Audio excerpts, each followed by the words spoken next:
வாழும் ராஜாவுக்கு எல்லாரும் சொல்ல இவனை தொழுவான எனும் ஜனத்திடக்க. சங்கம் முக்கியமா சாப்பாடு முக்கியமா? நமக்கு சோறு தான் முக்கியம். இந்த போறப்பு தான் நல்லா ருசிச்சு சாப்பிட கிடைச்சது.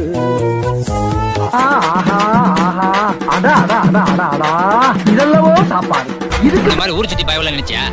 நாங்கெல்லாம் வயிறு நிறைய சாப்பிடணும், வஞ்சனம் இல்லாம உழைக்கணும். அப்ப சோத்துக்கு எங்க வேணாலும் போயிடுறேன். ஏதான் வேணுமா? இந்த தோசை இட்லி எல்லாம் சாப்பிட மாட்டீங்களா?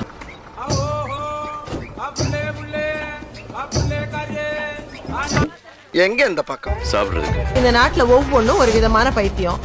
அவனுக்கு பிரியாணி சாப்பிடுறது வேற என்ன சார்? எனக்கு பிரியாணி வேணும். சூடாறதுக்குள்ள பிரியாணி சாப்பிடு. அடி பிரியாணிக்குள்ள ஆரம்பிக்கலாங்களா?